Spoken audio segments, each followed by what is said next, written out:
Hello, I'm Will Bagwell, and I'm a sophomore, and I'm a political science major. I'm going to be doing a presentation on North Korea and America's role with North Korea. So first off is a little bit of background information. So North Korea and the United States international relations all started around the Korean War, which began in the 50s and has been going on since then, which has been through the past 7 decades. And some of the most recent years, North Korea has gained a large significance with in international relations with their 6 nuclear uh, tests of their nuclear weapons, and since the 90s, and right now they have about 13 armed nuclear warheads, and they have developed long-range missiles that are capable of hitting targets thousands of miles away, and they're also capable of putting the warheads onto these missiles that can hit targets thousands of miles away. They have also been increasing their threats to destroy the United States, South Korea, and Japan with these nuclear weapons. The Japanese Defense Minister, Itsunori Onodera, said that the threat posed by North Korea has grown to the unprecedented, and it is critical and at the imminent level. And since the Korean War, the United States has been militarily occupying South Korea with some U.S. soldiers stationed there, and ultimately the U.S. believes North Korea and South Korea have to figure out what's going on between themselves. And North Korea and the United States actually don't have their own relations. So Sweden acts as the protecting power between the United States and North Korea, and that's at the Swedish embassy in North Korea. So the next topic is war with North Korea.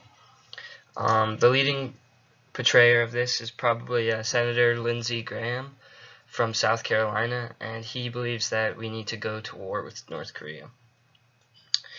Graham's approach to North Korea is actually pretty popular opinion among the American people, and he believes the U.S. needs to threaten North Korea with a credible military option if they continue its nuclear weapon program and ballistic weapons program that can hit targets thousands of miles away.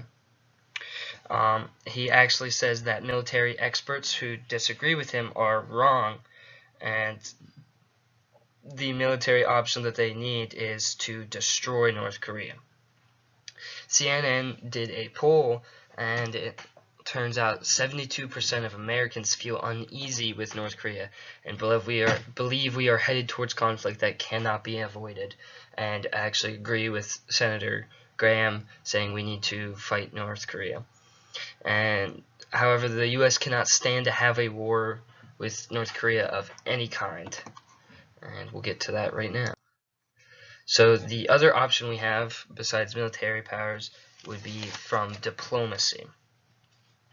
There's really no good military options in dealing with North Korea, and the United States needs to make a deal with China on lowering the prevalence of the U.S. military in the South Pacific area and South Asia area in exchange for putting economic sanctions on North Korea from the United Nations and actually enforcing them.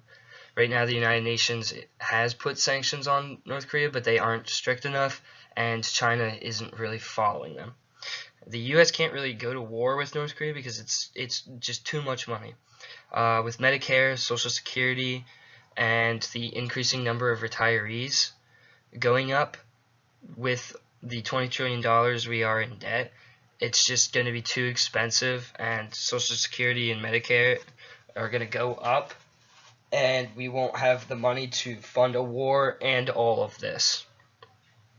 not only that, but to mention the millions of lives that would be lost between uh, North Korean lives, South Korean lives, American lives, and even China will probably be pulled into the war if we do fight with North Korea. So millions of people would die.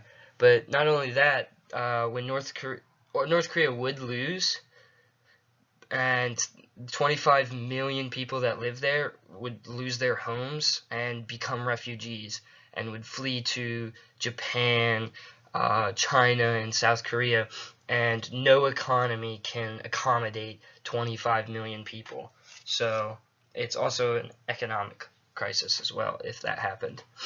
So we have to make a better deal with the Chinese than just hoping China will follow through the sanctions. So we have to give them an incentive to actually follow through with the sanctions.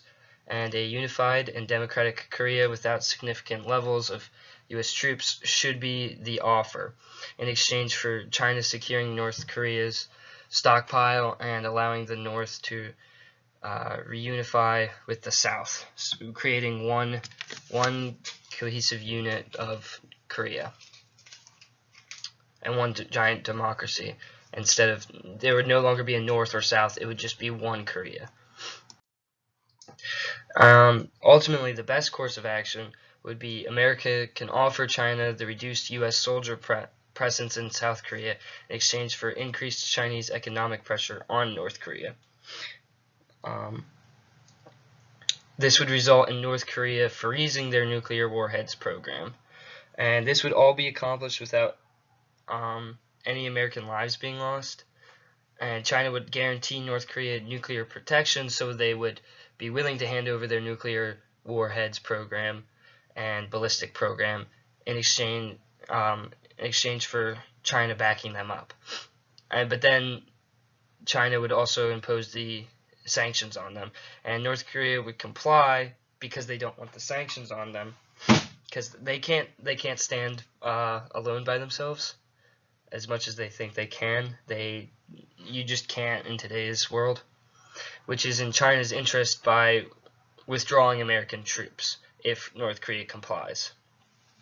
And the U.S. would follow through with troop drawdowns in South Korea and the surrounding areas, and ultimately North Korea would probably fail as a state, and then South Korea and North Korea would become one and a democratic state.